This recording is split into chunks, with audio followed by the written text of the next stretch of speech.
वेदांत physical education online classes में आपका हार्दिक स्वागत एवं अभिनंदन है। और आप हमारे पेड ग्रुप के लिए स्क्रीन पर दिए गए नंबर से जुड़ सकते हैं। मेरा व्हाट्सएप नंबर है और मैं इससे आगे जो क्वेश्चन की सीरीज करवा रहा हूँ, meaning and objectives of the physical education and sports physiology, मतलब शारीरिक शिक्षा का अर्थ, उद्देश्य एवं खेल मनोविज्ञान।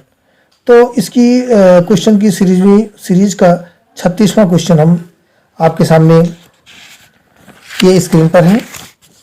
शारीरिक शिक्षा में शक्तिशाली कार्य करने और मेलजोल बढ़ाने शरीर की चौड़ाई अधिक होती है। इस प्रकार के शरीर को क्या कहते हैं? एथलेटिक्स मेमोफोर्स, पाइकनिक इंडोफॉर्म, स्थैनिक एक्टोफॉर्म और डायप्लेस्टिक। तो इसमें विकल्प नंबर बी सही है, पाइनिक इंडोफॉर्म्स। अगले क्वेश्चन की ओर बढ़ते हैं। गोलाकार और लंबाकार, गोलाकार और लंबाकार दोनों प्रकार के गुण विद्यमान रहते हैं। विकासोन्मुख और बलिष्ठ के साथ बौद्धिक होते हैं। इस प्रकार के शरीर को हम क्या कहते हैं? पाइनिक इंडोफॉर्म, स्थैनिक एक्टोफॉर्म, एथलेटिक्स मेसोफॉर्म और डायप्लेस्टिक। तो इसमें हम विकल्प नंबर सी सही है, एथलेटिक्स मेमोफॉर्म्स। ये हमारे जो क्वेश्चंस हैं शरीर की बनावट के पर, मतलब हमारे कुछ मनोवैज्ञानिकों ने एक विचार प्रस्तुत किया कि अगर व्यक्ति का शरीर इस ढंग का रहता है तो एक किस तरह का मानव कहलाता है। अगले क्वेश्चन की ओर बढ़ते हैं। 38, दुबला पतला, लंबा, छीना झीना सा होता है, चिड़चिड़े, डरपोक, अंतर्मुखी, ऊंची महत्वाकांक्षाएं होती हैं। इस प्रकार के शरीर वाले व्यक्ति को हम किस कैटेगरी में रखेंगे? तो है डायप्लोस्टिक, एथलेटिक मेमोफॉर्म्स, पाइनिक इंडोफॉर्म्स, एथलेटिक मेमोसोफ्रिक। तो विकल्प नंबर डी सही है, स्थैनिक मेसोफॉर्मिक। अगले क्वेश्चन की ओर बढ़ते हैं। शारीरिक गुणों के आधार पर व्यक्तियों का वर्गीकरण कौन नहीं किया है? मतलब कौन से ऐसे मनोवैज्ञानिक हैं जिन्होंने कि शारीरिक संरचना के आधार पर व्यक्ति का वर्गीकरण नहीं किया है? तो शेल्डन, क्रिसमस, सिसरो, यूंग। तो इसमें विकल्प नंबर सी सही है, सिसरो। व्यक्तित्व एक व्यक्ति से व्यवहार के तरीकों, रुचियों, दृष्टिकोणों, क्षमताओं, योग्यताओं तथा अभिरुचियों का सबसे विशिष्ट संगठन है। यह कथन है नन का सही है, मिसप्रिंट हो गया है। रॉक्स रॉक का, स्किनर का, बीस जोन्स। तो ये है नन का, इसमें भी मन हो गया है। चलो अगले क्वेश्चन की ओर बढ़ते हैं। व्यक्तित्व समाज द्वारा मान्य तथा अमान्य गुणों का संतुलन है। यह किसका कथन है? मन का, रैक्स रॉक का, क्रो का एंड वुडवर्थ का। तो है रैक्स रॉक का। अगले क्वेश्चन की ओर बढ़ते हैं। व्यक्तित्व मनुष्य की आदतों, दृष्टिकोणों तथा विशेषताओं का संगठन है। यह जीव शास्त्रीय, सामाजिक तथा सांस्कृतिक कारणों के संयुक्त कार्य द्वारा उत्पन्न होता है। यह कथन किसका है? चार्ल्स स्किनर का, वाटसन का, बीजन्स का और रॉक्स का। तो ये विकल्प नंबर सी है, बीजन्स का। व्यक्तित्व को एक चित्र में दिखाया जाता है और उसके आधार पर किसी कहानी की रचना करने को कहा जाता है।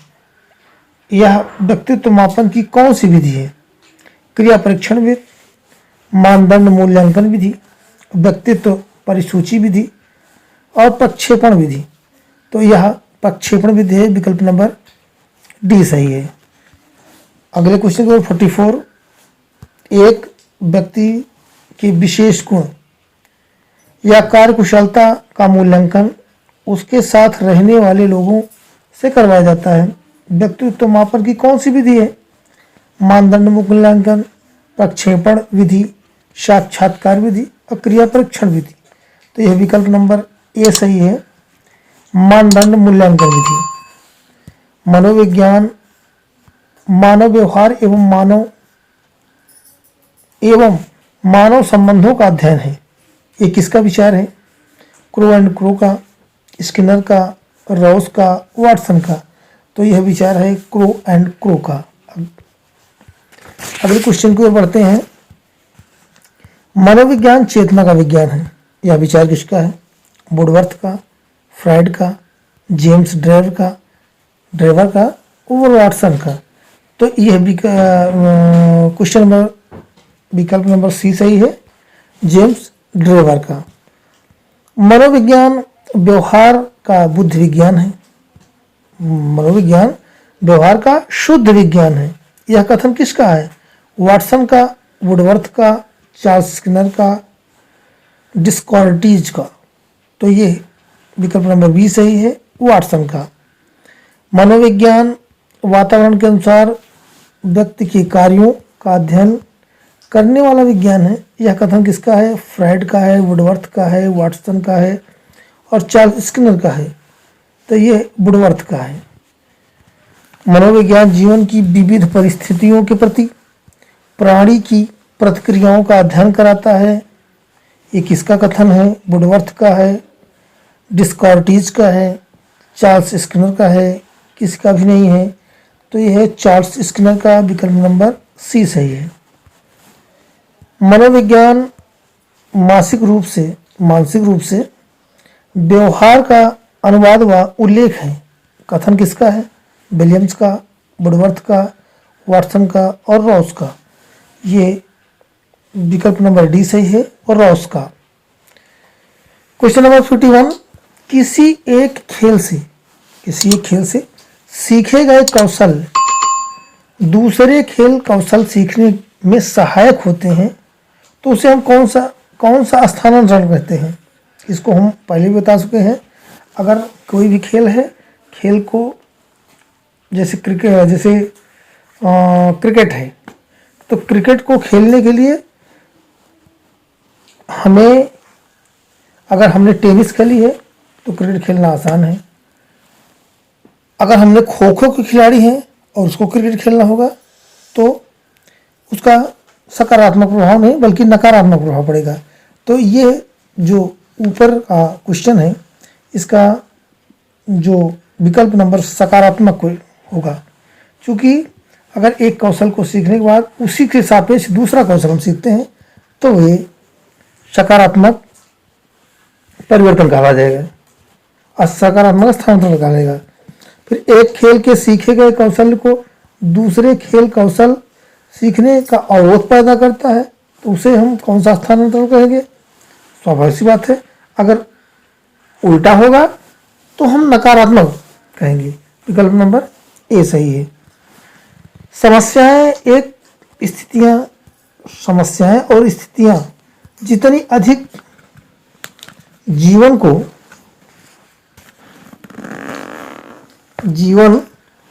सम होंगी, समस्याएं और स्थितियां जितनी अधिक जीवन सम होंगी, प्रशिक्षण स्थानांतरण की जीवन स्थितियों की और उतनी अधिक संभावना होगी। यह विचार किसका है? वुडवर्थ का है, चार्ल्स स्किनर का है, चार्ल्स ब्रूसर का है, फ्राइड का है। तो ये चार्ल्स ब्रूसर का है। अगले क्वेश्चन की ओर, खेल में सीखे गए कौशल दूसरे खेल कौशल सीखने में अवरोध न करें और ना ही सहायक हों तो इसको कौन सा स्थानांतरण करेंगे? तो अगर ना अवरोध कर रहा है ना सकारात्मक है तो इसमें विकल्प नंबर हो जाएगा 0 और कोई नहीं में 0 हो जाएगा। विकल्प नंबर सी सही है। जीव की संरक्षा, अभिव्यक्ति और विकास के लिए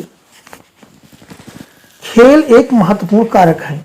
यह कथन रॉस का है, मैकडुगनल का है, टीपी नन का है, फ्रायड का है। तो ये है मैकडुगनल का। अगले क्वेश्चन को पढ़ते हैं। खेल व्यक्ति की सृजनात्मक प्रक्रियाओं का गहन प्रदर्शन है। यह विचार किसका है?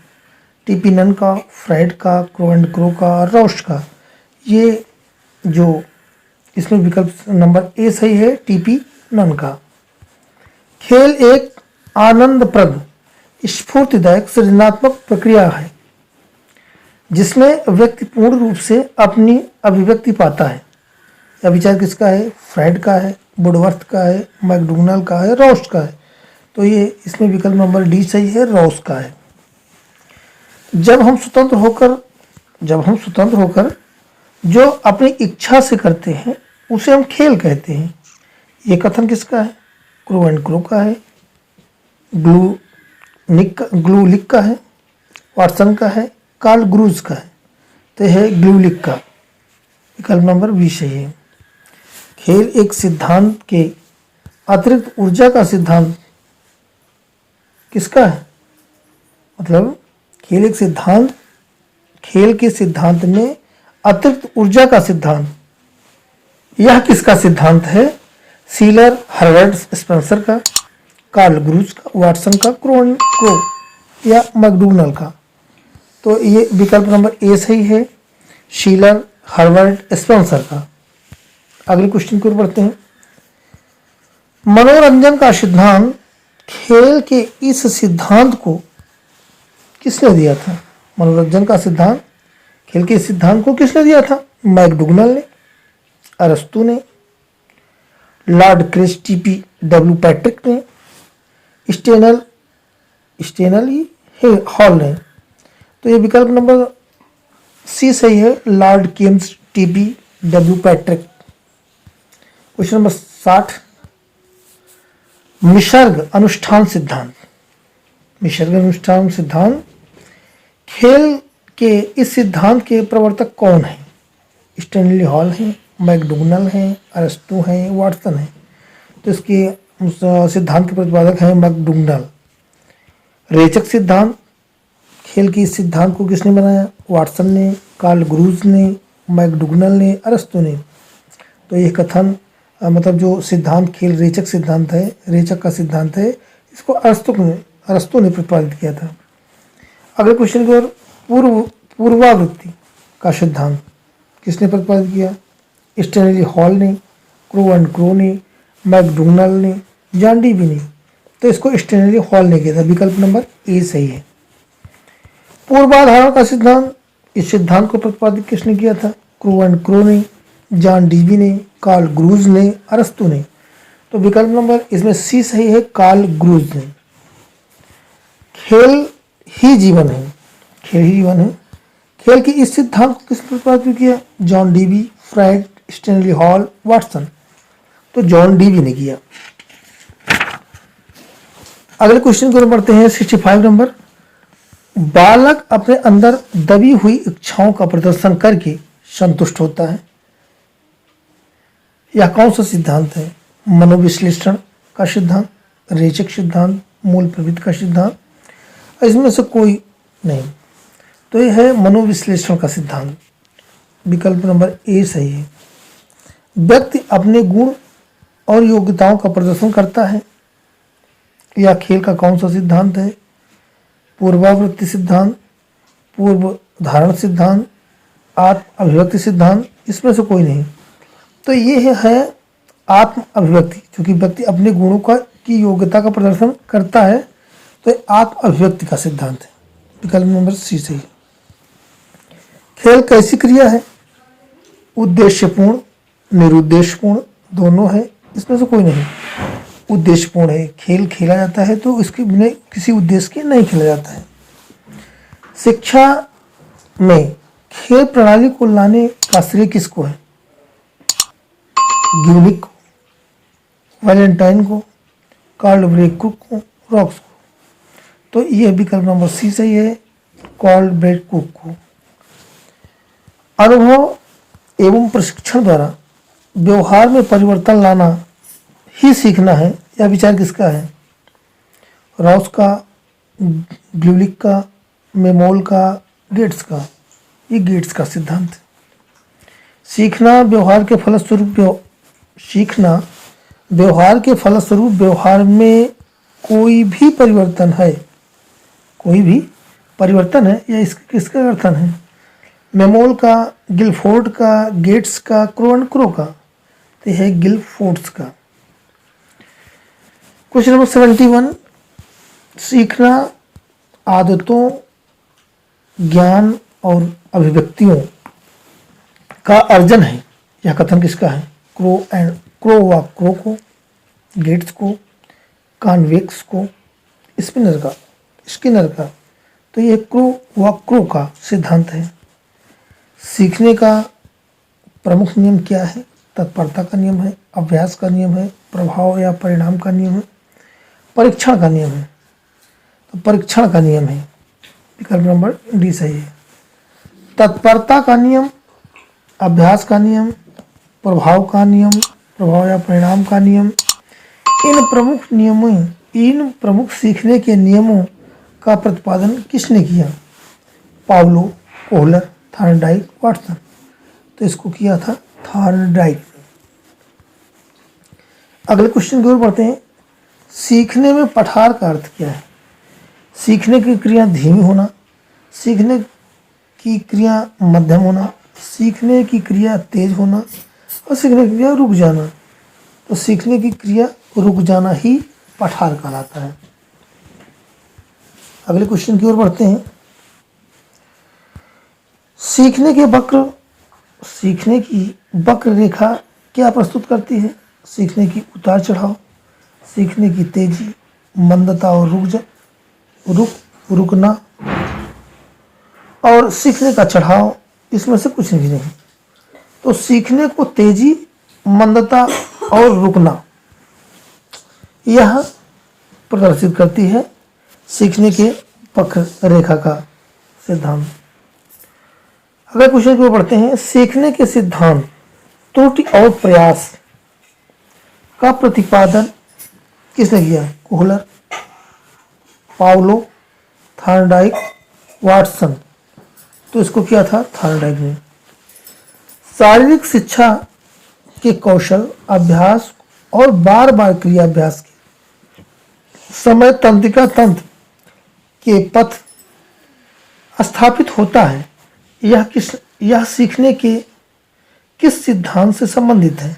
अंतर्दृष्टि, त्रुटि और प्रयास का, अनुबंधित प्रतिवर्त का, कोई नहीं। तो त्रुटि और प्रयास का, बार बार भूलना, बार बार सीखना, प्रयास करते रहना, यह सिद्धांत इस पर निर्भर करता है। सीखने का सिद्धांत अवस्थापन का प्रतिपादन किसने किया था? थॉर्नडाइक ने, कोहलर ने, वाटसन ने, पावलो ने। तो इसको किया था पावलो ने। अगले क्वेश्चन की ओर बढ़ते हैं। Question number 79। पावलो ने अपना प्रयोग किस पर किया था? बिल्ली पर, कुत्ता पर, वनमानुष पर, चूहा पर। तो विकल्प नंबर बी सही है।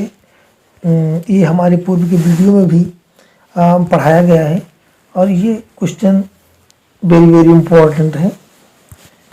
शिक्षण तंत्रिका तंत्र के पथ स्थापित हो जाने और परिणाम नहीं होता बल्कि अवस्थापन का परिणाम है। यह किस सिद्धांत के अंतर्गत आता है? प्रयास और त्रुटि का, अंतर्दृष्टि का, संबंध प्रतिक्रिया का, कोई नहीं। तो यह संबंध प्रतिक्रिया का सिद्धांत है। अगले क्वेश्चन की ओर हम बढ़ते हैं। Question number 81। अंतर्दृष्टि एवं सूक्ष्म के सिद्धांत का प्रतिपादन किसने किया था? Kohler, Pavlov, Thorndike. इसमें से किसी ने नहीं। तो इसको किया था कोहलर ने। 82 क्वेश्चन नंबर। शारीरिक शिक्षा में व्यक्ति को उसके उद्देश्य की जितना अधिक ज्ञान और अंतर्दृष्टि होगी उसी के अनुरूप उसके क्रिया का स्तर ऊंचा उठेगा। यह किस सिद्धांत पर संबंधित है?